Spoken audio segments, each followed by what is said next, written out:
Hola, ¿cómo le va a todos ustedes? Un nuevo programa de Nuestra Voz y hoy me acompaña Paula Puertolas. ¿Cómo te va? Hola Gustavo, hola a todos, ¿cómo están? Bienvenidos. Bueno, acá con Paula le vamos a presentar el programa del día de hoy y tenemos dos entrevistas, una con Nahuel Sosa, ¿no? Sí, vamos a hablar del discurso de odio, un tema que está instalado mucho en nuestro país. Y también tenemos como invitado en el programa del día de hoy a Claudio Lozano, director del Banco Nación. Sí, vamos a hablar de los temas de economía actual y del presupuesto del año que viene. Sí, temas bastante candentes. Y ahora sí, pasamos a los temas que están relacionados con la institución, con ATILRA, porque a partir de las próximas semanas, los días jueves y los días sábados, vamos a tener sorteos. Por lo tanto, después te vamos a dar las redes sociales porque vas a participar de importantes sorteos. Pero también, desde la Fundación ATILRA, se están realizando un ciclo de charlas.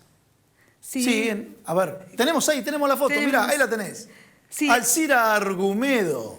Género, crisis social y crisis ambiental, ese va a ser el tema. Ese fue el tema que desarrolló el día de ayer, por eso desde acá, desde el programa, le vamos a comentar el ciclo de charlas de la Fundación ATILRA y probablemente la semana que viene le presentemos un resumen de la charla de Alcira Argumedo. Si te parece, comenzamos el programa, ¿no? Comencemos, no se vayan. ATILRA es artífice de un proyecto solidario, colectivo y social. Es una realidad que crece, se desarrolla, vive y se multiplica, pero sobre todo permanece en el tiempo. ATILRA, más de 70 años sembrando de sueños el camino. Bueno, hoy tenemos un programa especial, estamos con Nahuel Sosa, ya la cámara lo está tomando, que es sociólogo, es abogado, trabaja en todos los temas de cultura vinculado al gobierno nacional. Y ¿sabes qué nos pareció? Estamos charlando con Pablo y demás, un tema importante para hablar, los discursos del odio, ¿no, Paula? Sí, es un tema que se ha instalado en los últimos años, no solo en el país, sino en toda la región, ¿no? Así es, un tema que lamentablemente está creciendo, crece no solo en nuestro país, sino como bien decías, en la región y a nivel global. Y por lo tanto, amerita tratar de comprender qué es este fenómeno, qué características propias tiene, y sobre todo en una pandemia, ¿no? En la cual una pandemia siempre genera temor, genera miedo a lo desconocido. El miedo muchas veces es un gran combustible del odio. Y por lo tanto hay que tratar de identificar cómo se está procesando este fenómeno y también ver qué alternativas o qué respuestas puede haber frente al crecimiento de los discursos del odio. Bueno, Nahuel, vos aparte tenés mucha gimnasia televisiva, pero vos me hiciste las preguntas. ¿Qué y cómo es este proceso, no es cierto? Bueno, obviamente que hay definiciones múltiples, pero si uno tuviera que decir, o por lo menos con cuál yo más me siento identificado, es con esta idea que los discursos del odio son discursos que son en tanto discurso, también en tanto práctica y en tanto políticas del odio, que lo que hacen básicamente es a un grupo social negarle su razón de existencia. El discurso del odio lo que hace es que al otro yo no lo veo como un par. Una cosa es un adversario, ¿sí? En el cual vos podés tener diferencias, podés tener disputas muy apasionadas, sea en el fútbol, sea en la política, sea en la religión, pero le reconoces al otro el derecho de la existencia, ¿sí? Estás en una discusión entre pares. O sea, yo como, suponiendo que soy un político, hablo sobre el punto A y el otro habla sobre el punto B y hay reconocimiento. Hay un reconocimiento. Yo reconozco que vos tenés un poder de legitimidad, ¿sí? O sea, que reconozco que sos un sujeto de derecho, sos un ciudadano y que estamos en una discusión, aunque sea muy encarnizada, pero entre pares. El odio, en cambio, no reconoce la existencia del otro, ¿sí? Entonces no la reconoce o no quiere reconocerla o cree que se estaría mejor sin la existencia del otro. Exacto. Entonces, estos discursos muchas veces también afianzan sistemas de creencias, sentimientos del odio. Y algo que muchas veces preocupa es como el odio muchas veces es un sentimiento irracional, es decir, no es la verdad empírica, uno está discutiendo en términos empíricos, ¿no? Si yo te digo, la culpa de tal cosa es de los extranjeros, no, pero mirá que a mí los datos me dan que no es cierto, no importa, quiero creer que la culpa, no solo de los extranjeros en general, de tal grupo inmigrante, de los bolivianos, ¿no?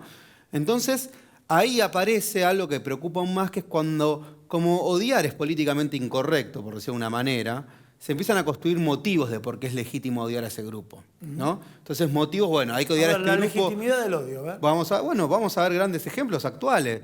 La derecha de Salvini en Italia plantea que el coronavirus es culpa de los inmigrantes africanos. No explica, no hay ningún dato empírico, Claro. pero construye que la culpa es de los inmigrantes africanos. Trump hizo lo mismo con que la culpa era del virus chino. En un ejemplo práctico, como a un grupo social se le pone un atributo negativo y se le echa la culpa. Y si uno tuviera que hablar de nuestro país, bueno, en nuestro país yo observo algo, y wow, muchos colegas observan algo que es preocupante, que es como una suerte de trampismo criollo, de racismo criollo, ¿no? Que si bien el odio no es solo al negro por el color de piel, al afrodescendiente, como Sí. muchas veces vemos en Estados Unidos, más explícito, que no quiere decir que no exista, sino que de alguna manera eso se amplía y es el pibe que usa gorrita en una villa, Los estereotipos. los estereotipos. Sí. Es una continuación de esa lógica civilización o barbarie, ¿no? Entonces estamos los ciudadanos y están los otros, los de avanzada y los que Claro. atrasan. Mira, vos fijate, un ejemplo concreto, en el último mes y medio, cómo creció el discurso de los parásitos. En Arbolado, y junto hasta por el expresidente, ¿no? Estamos los que trabajan y están los parásitos. Bueno, ¿quiénes son los parásitos? Los parásitos siempre terminan siendo los pobres, ¿sí? Sí, los últimos de la fila, los que se cayeron del mapa.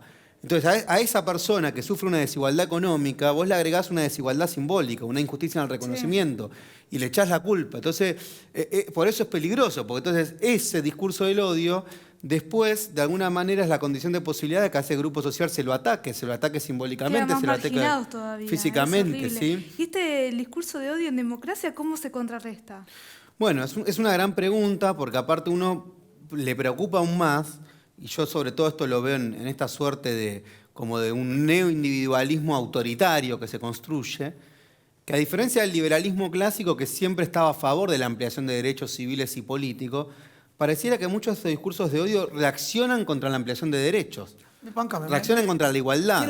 Quiero cosas que Sí. nosotros en televisión y en comunicación, remarcar una idea, colocarle un título, colocarle un zócalo. Y hablaste acá una contradicción que se da en la filosofía liberal y te pido por favor que la repitas porque es muy importante. O sea, hay una fuerte contradicción. A ver, el liberalismo clásico, Sí. esté uno no de acuerdo, Sí. siempre abonó por la ampliación de derechos personales, Perfecto, civiles, sí. Más políticos. derechos, ¿sí? sí. Uno lo que ve ahora que en nombre de ese individualismo, esa lógica antiestatal al extremo, más bien lo que hay es una reacción agresiva contra cualquier proceso de igualdad y ampliación de derechos. Ejemplo, se amplían los derechos para las mujeres, planteos históricos de los feminismos, inmediatamente el dispositivo del odio ataca a los feminismos. Se amplían los derechos, por ejemplo, vía salario universal, ingreso universal, IFE para los sectores populares que peor la están pasando, inmediatamente se ataca a ese sector porque está cobrando un plan. Entonces, ante cualquier proceso de justicia social, cambio climático, aparece el ambientalismo, plantea la idea de los derechos de la naturaleza, inmediatamente aparece un Vamos discurso... a agregarlo con algo, disculpame, te interrumpo Sí, con sí, esto, sí. pero creo que suma mucho y más en el ámbito jurídico. La media sanción de la modificación de la ley de fuego, ¿sí? Se cambia el destino, ya para repasarlo con todos ustedes, se cambia el destino, explotaciones agropecuarias que fueron incendiadas, no se puede hacer un emprendimiento inmobiliario por 30 años. En el caso de humedales, que acá está, es lo que vos referenciaste recién, que sería la mayor protección del medio ambiente, humedales, bosques nativos, no se puede tocar por 60 años. Me están privando de los derechos individuales. Bueno, exactamente, ¿no? Entonces es esa parte medio curioso, porque es profundamente rebelde contra el Estado, pero absolutamente disciplinado con los poderes fácticos o el mercado, ¿no? Pero me parece que la cuestión ahí es ver un poco la pregunta, bueno, ¿qué se hace contra estos discursos? Hay respuestas tentativas, lo primero que hay que hacer es no naturalizarlos, es decir, no visibilizarlos. Todos y todas muchas veces podemos reproducirlo, o sea, no es que esto solamente es un grupo el que reproduce, ¿no? Digo, es transversal, es un fenómeno transversal, que uno lo puede reproducir a veces de forma consciente o Pero, inconsciente. ¿y cuál es, perdón que te interrumpa, Sí. pero cuál es el grupo más vulnerable, más permeable Bueno, en ese sentido? Acá quería introducir un tema que está muy bien la pregunta. Siempre quien está en una situación de desigualdad es el más vulnerable. A ver, repito esto. ¿Por qué no es lo mismo cuando un discurso de odio lo ejerce quien está en una situación de opresor que quien está en una situación de oprimido? Sí. ¿Se entiende este Sí, punto? sí. ¿Sí? Cuando hay una relación de desigualdad, siempre es la voz más débil quien está sufriendo esa desigualdad. Porque acá aparece algo complejo que es, frente a un discurso del odio, el éxito del odiador, ¿cuál sería? Que su víctima también odia. Porque si un odiador genera Ahí que se su víctima considera odia, satisfecho, ¿no? sí, o se reproduce la cadena del odio, ¿no? Claro. Entonces, si la víctima odia, se reproduce. Entonces, la respuesta es tratar de evitar que la respuesta a los discursos de odio sean otros discursos de odio o más odio, ¿no? Vuelvo a decir, no es fácil para quien está sufriendo esa, digo, ¿no? Porque hay que exigirles al que está ejerciendo el discurso de odio. Porque muchas veces se confunde a la víctima con el victimario, ¿no? Entonces pareciera que después la víctima tiene la responsabilidad por su propia situación, ¿no? Por ejemplo, alguien se cayó del mapa, está en la informalidad, está sin un mango. Bueno, obviamente que eso genera una situación. Entonces, ahí hay que apuntar.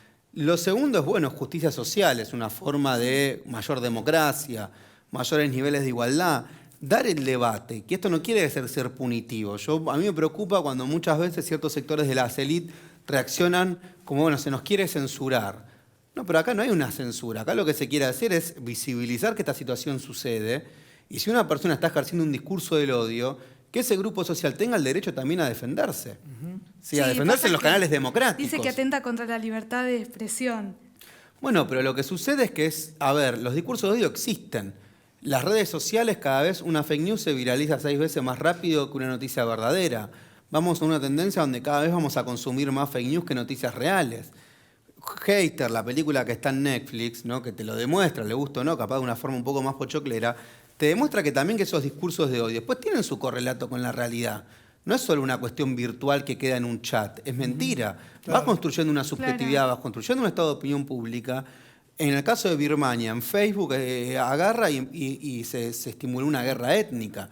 Entonces, no puede ser que frente a eso uno no pueda dar esa discusión, ¿sí? No puede ser que frente a eso como sociedad no tengamos un ámbito, puede ser un ámbito universitario, puede ser un ente autárquico, pongámosle como se quiera, pero lo que sí tiene que suceder es que eso se tiene que discutir seriamente, ¿sí? Si alguien reivindica un genocidio explícitamente, yo no estoy diciendo que la salida sea punitiva, probablemente no lo sea, Claro. pero sí por lo menos lo que seguro no puede ser es ningunear esa situación. Claro. Porque también al grupo que está sufriendo ese discurso de odio lo dejás desprotegido. Bien, ahora vamos a trazar un paralelo. Sí. No va, o sí va, prefiero tu análisis, yo hice otro abordaje, hice un abordaje político de Soledad Acuña, la ministra de Educación del gobierno de la Ciudad de Buenos Aires. El discurso con los docentes, creo que acá los dos no lo saben, pero yo quiero hacer un comentario. Mi abuela apenas sabía escribir. Mi madre, docente, de colegio secundario, ya fallecida, y se recibió también de contadora pública, ¿no? Que buscaba que sus hijos estudien y que puedan evolucionar y no tener que sufrir lo que ella sufrió. Esto lo llaman políticamente movilidad social ascendente. Bueno, escucho el discurso de Soledad Acuña y dice, hacen 3 o 4 carreras porque fracasaron en otras carreras. Vienen de un nivel sociocultural bajo y no tienen el capital cultural para transferirle a los alumnos. Después es más bajada de línea, que monitorearlos, a ver qué bajada de línea están haciendo los docentes y demás. Esto de alguna manera se crea como pasó en su momento la estigmatización que hubo con María Eugenia Vidal y Baradel. Baradel era el enemigo acérrimo y Baradel, no sé, se lo ve poco, ¿viste? Pero antes se lo veía tanto a Baradel, o tal vez era exactamente lo mismo. Bueno, ¿esto forma parte de lo mismo? Bueno, en un punto los discursos de odio son explicaciones simplistas para fenómenos complejos, ¿no? Entonces son efectistas, ¿no? Esas explicaciones. Un poco lo que se hace ahí con un fenómeno complejo, como puede ser la situación educativa que atraviesa nuestro país, es estigmatizar a un grupo social, ¿no? Los docentes son viejos zurdos fracasados, básicamente lo que en el fondo eso fue, lo que se está, digamos, lo que dijo se está diciendo eso. Más prolijo. Y que eso, el problema no es cuando que es una persona aislada, ¿no? Sino que ya varias veces hemos visto situaciones de ataque a los docentes como grupo social, ¿no? Que eran vagos, que las universidades del conurbano son universidades para pobres, que los pobres no van a llegar. Entonces ahí es cuando aparecen los peligros, porque más que discutir personas, ¿no?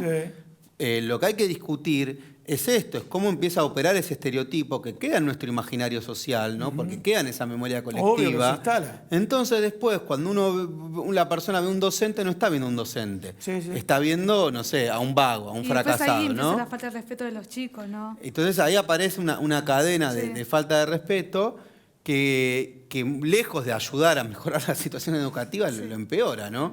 Entonces, me parece que ahí el ejemplo que pone Gustavo, bueno, es un ejemplo de...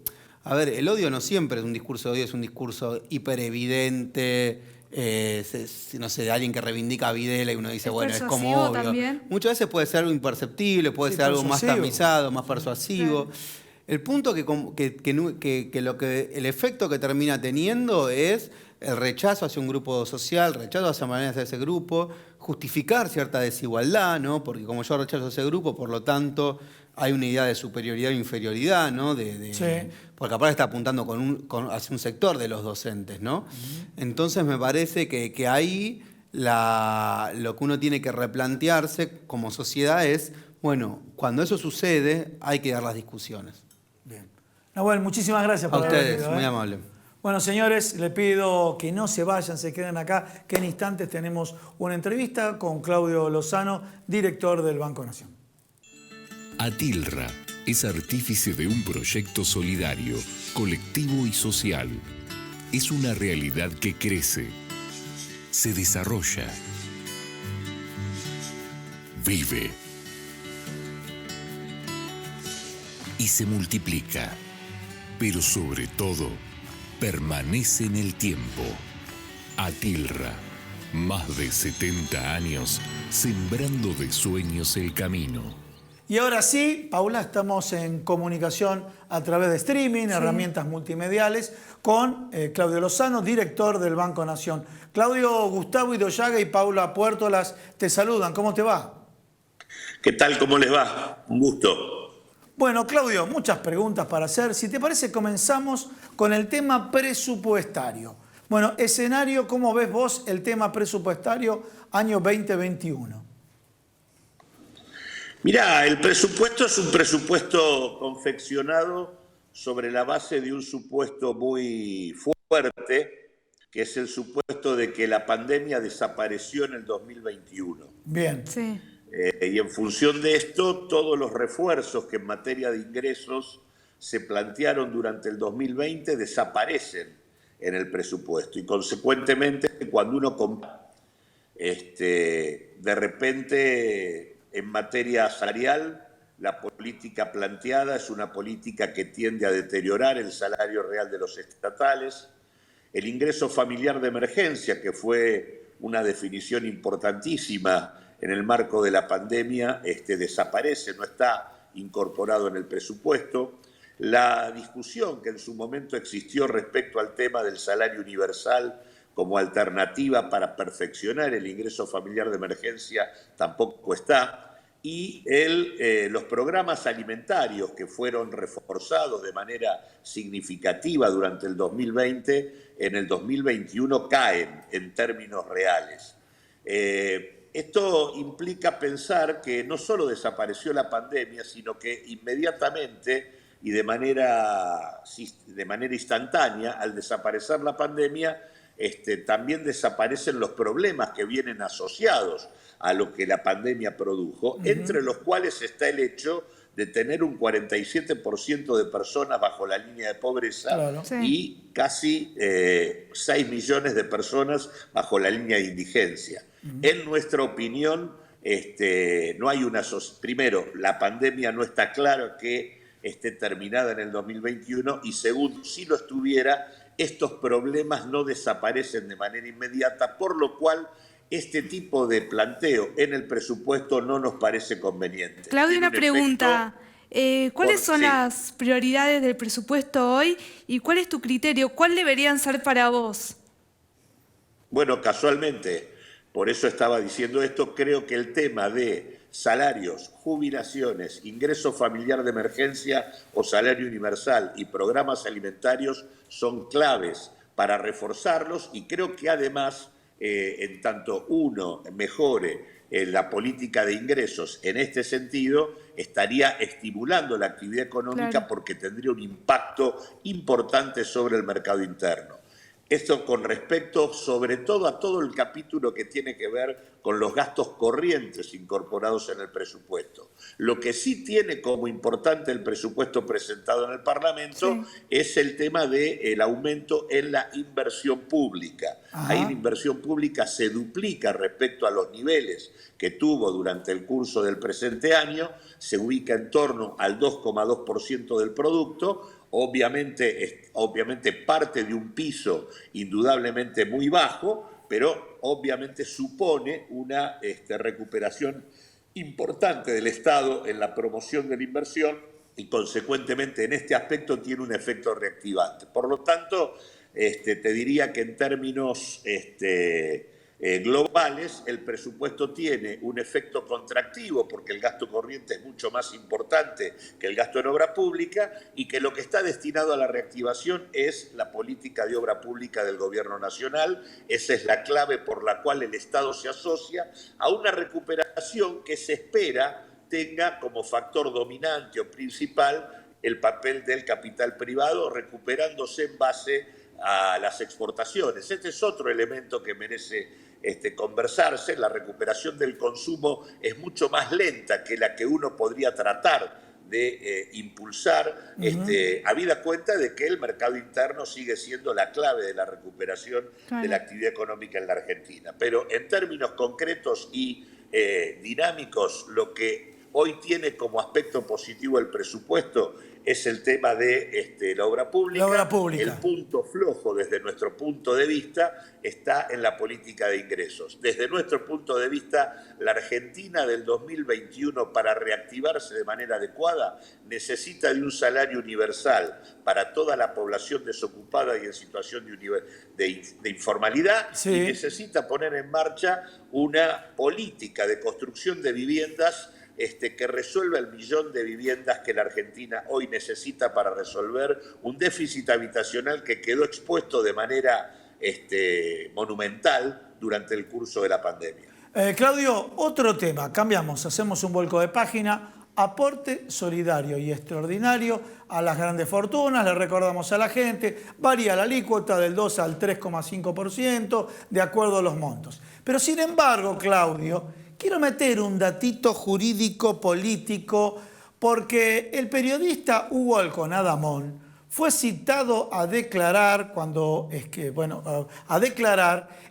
ante el juez Kreplak en La Plata, en la época de la campaña de Mauricio Macri, donde muchos empresarios de la EA, de la Asociación Empresaria Argentina, aportaban el 1% de su patrimonio para la campaña de Mauricio Macri a valores, no valores fiscales, sino a otros valores. Bueno, una reflexión del aporte solidario y extraordinario y también de la crítica, fue una crítica la verdad, foraz que se hicieron de distintos sectores, principalmente del sector empresario. Bueno, primero mi más absoluto respaldo a un aporte de esta naturaleza. Creo que incluso es algo que tendría que haber salido ya hace mucho tiempo. Recordemos que comenzamos a hablar de este tema ya por junio. Estamos finalizando prácticamente noviembre, los recursos son absolutamente imprescindibles y desde la Edad Media, cada vez que hay un problema mayúsculo en una sociedad, los que más aportan son los que más tienen, en el marco de las pestes, en el marco de las guerras o en el marco de las hambrunas y demás, siempre los que de alguna manera tenían que aportar eran incluso los nobles a los monarcas. Por lo tanto, la verdad que es una cuestión de sentido común fijar un aporte de esta naturaleza. Pero más allá de esto, te diría que incluso es un aporte que va en línea con una necesidad que la Argentina tiene que discutir, que es modificar su sistema impositivo de una manera absolutamente integral y con un sesgo de mucha mayor progresividad, poniendo el foco en los que no pagan en la Argentina, que son los ricos. Claro. Y la verdad que eso es muy sencillo de demostrar. Lo que se paga, lo que aportan los grandes patrimonios en la Argentina, tanto por vía de los tributos nacionales como provinciales y municipales, representan como mucho el 4% del total de la recaudación, nada más. Por lo tanto, cuando uno compara esto con la realidad de los países desarrollados, que son los que los propios millonarios argentinos muchas veces ponen como ejemplo a la hora de hablar de cuáles serían sus modelos de países o de sociedades, indudablemente allá aportan muchísimo más. Con decirte que los impuestos a las altas rentas y a los patrimonios en los países de Europa, en los países nórdicos, en los propios Estados Unidos, se ubican entre el 50 y el 60% de la recaudación total. En la Argentina, los impuestos a las ganancias y al patrimonio, como mucho llegamos al 30% del total. El 70% de la recaudación son impuestos al consumo o impuestos al trabajo. Clarísimo. La verdad es que es un verdadero despropósito el sistema tributario argentino, tiene un nivel de injusticia tributaria monumental, e incluso uno cuando habla de impuestos como ganancias o patrimonio, en muchos casos, fruto de las exenciones vigentes y otro tipo de cuestiones, ni siquiera caen dominantemente sobre los más ricos, porque en gran medida lo terminan pagando los sectores medios, porque el diseño que tiene... Se castiga a través del consumo, ¿no es cierto? Se castiga mucho a través del consumo. Se castiga mucho más a los sectores medios que a los propios ricos, que por distintos mecanismos terminan pagando menos. Y las argumentaciones que han esgrimido, todas las argumentaciones que han esgrimido son falsas. Han esgrimido la argumentación de que con esto se deteriora el nivel de inversión. Falso de toda falsedad. Este es un impuesto sobre las personas, no sobre las empresas. No sobre los stocks. Se hizo mucho hincapié que se grababan los stocks, que iba a ser confiscatorio con las mercaderías. Realmente sí, hubo muchas falacias. Todo mentira. Uno grava a personas humanas, no a personas jurídicas, y consecuentemente al gravar a las personas humanas, la señal es que limita el pago de dividendos y el pago de honorarios. Con lo cual, en realidad, lo que tiende es a favorecer la inversión por parte de la empresa, la reinversión de las utilidades. En lugar del reparto de dividendos o el reparto por honorarios. Consecuentemente es al revés. Esto mejora las condiciones de inversión porque le agrega un costo a el pago de los ejecutivos y demás.